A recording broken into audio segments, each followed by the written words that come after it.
Well, hello there, my good YouTube people. It's Bridget back again from It's Your Time channel. And I'm going to start out this time right with the like, share, subscribe. Remind you to do that if you found my videos to be a help to you or someone else that you think they would be a help to. I want people to get a little something, walk away with a little something. So be sure to share.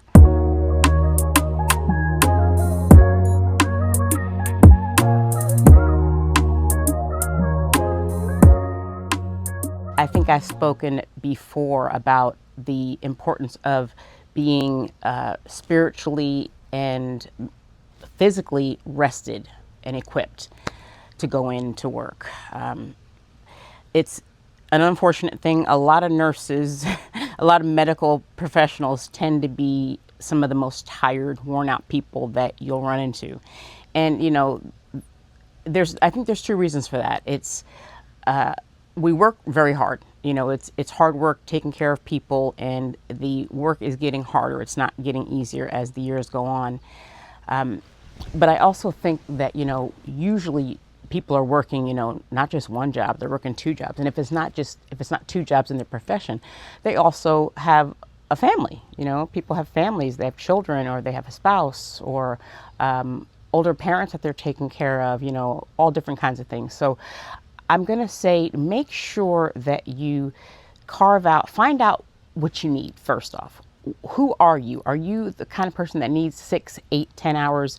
Know who you are, know what you need, and get it. Make time to get it. Do whatever you have to do to get it, because I tell you, it will come to bite you in the butt years later. I went 18 years of working mostly nights, right? And felt good about it because, you know, it was more calm, it was more peaceful at night. You could think, you actually had the patient to yourself, you know, you could take really good care of them, get them ready, get them up, get all their drains out, Foley's, you know, chest tubes into the chair, all this. But eventually it catches up to you. And when your body does not get enough sleep, you then have elevated cortisol, which causes heart disease, increased blood pressure, which is part of heart disease, glucose levels, cholesterol, and I guess, did I say cortisol? Cortisol. So cortisol in your blood glucose levels, and that all in turn can cause diabetes. So you gotta put you first. You gotta, in the beginning of your plan, if you're gonna do this, if you're gonna last 5, 10, 15, whatever your goal is, make sure that you come out of it the best, in the best health, I'm gonna say. Sleep is a big thing. Food, make sure, you know, don't skimp on food. Get as much fresh fruit, vegetables, good proteins, good fats as you can. It's a very emotional job. It's very, very stressful. And a lot of people want to feed you, you know, patients' families will come in, they want to thank you, and they bring in cookies and donuts and this, and all that's good. Not saying that you should not treat yourself, but after a while, it can get to be like that's all you're eating, especially, you know, if you were up late or you ran out of the house, you forgot your lunch, all those things. Do your best to meal prep or get somebody to meal prep for you and bring your food to work. Even the cafeteria, some cafeterias are good, some are not, but you always know what you're putting in your food or what someone else is putting in your food, and you're better off giving yourself good fuel. The things that we think we need when we first start out. If you're a new nurse, big thing, especially if you're a critical care nurse, is the stethoscope, right? I think I'm going to say 1, 2, 3, I think I've had 4 stethoscopes in my nursing career. In fact, I lost my last one, and it was actually a gift. And I kept saying I was going to get it engraved because I watched a couple of different nurses. They had this. It's a Barry Littman with rose gold on it, and I was like, oh, like 3 or 4 other nurses on the floor had this stethoscope, right? So I was like, I'm going to engrave it. And lo and behold, the last week before I could get it done, I left it somewhere. Put it up and I had somebody put it in a cabinet for me. I actually even called work and said, can you put my stethoscope up for me? And they were like, okay, we'll put it up for you. And lo and behold, I could never find the stethoscope again. So there's some really good ones out there. The Cardiology 4 is probably one of the best for helping you diagnose murmurs. You can hear rubs, aortic stenosis, you know, tamponade is super easy to hear because you just listen right over the sternum of the chair. You can hear that with anything. A lot of nurses say, I don't really need an expensive stethoscope because I can use one of the ones that are on the isolation cart. And you can, but I've always liked to have a decent stethoscope. So I have one here. I like to keep mine in a case. This is how I was like keeping it for the last like 15 years. I keep it in a case. I would make sure I'd wipe everything down, put it in my case, and then put it in my bag to go home with. But this is a real nice lightweight Littmann. Lavender, of course, I was trying to have something pretty.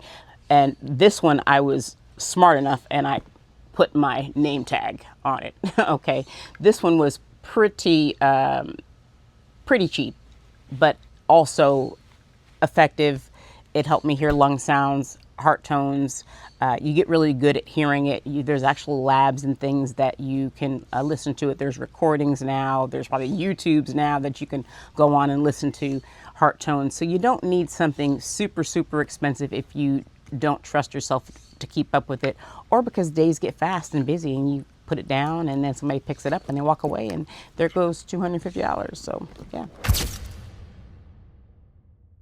On your feet for 12, 13, 14 hours is not a joke. Not a joke. I got out of it alive without not one varicose vein. I saw one dark vein coming up right here in the inside of my knee, but that's 36 years of pummeling the floors, of doing the floors and running hard, right? But I'm going to tell you what it's about. A lot of people don't want to hear it. They don't want to deal with it, but I'm going to tell you from day one, I used the Nursemaid.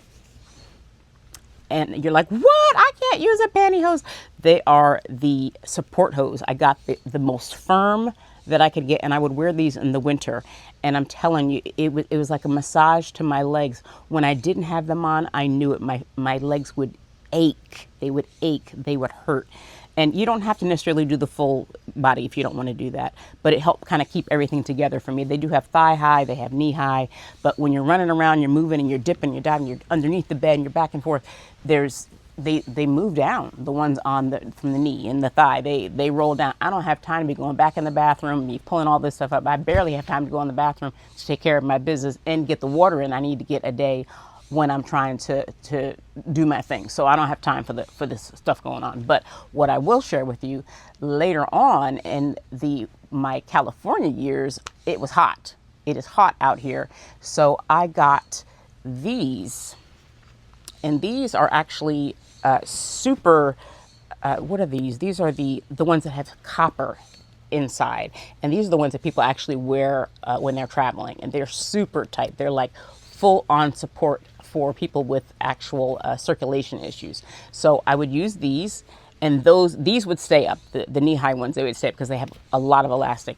And of course, I wanted to be cute sometimes too. When my my pants would raise up, and I want to have cute socks on, because you wear your pajamas to work every day. I mean, you don't get to wear clothes. You don't get to be cute. There's cute scrubs and things. Even they're not bad. I used to have all the colored floral patterns for Christmas, all the things. But so these are actually really nice ones too, and they're Nursemaid brand, and you can get them right off of Amazon as well. I will tell you that those are a must, but if you're not going to go with those, the least you can do for yourself is to make sure you keep good shoes. And they're probably not going to be cute all the time. These are my favorites. I found these at the very end, and they are Clouds. They are, what is it? Now I got to try to read the thing. Cloud Eclipse. And what makes these so good is that the base is really wide, and so it really supports your foot. It's got a high enough, lip in the back, really good cushion around your ankle there. And look at that cushion. Amazing. Super important. You need this.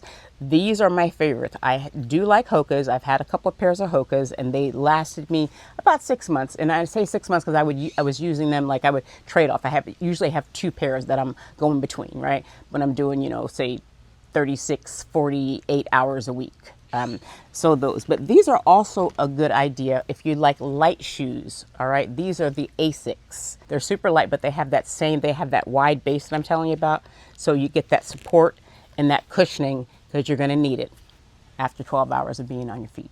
So that's the beginning of how to take care of yourself as a nurse.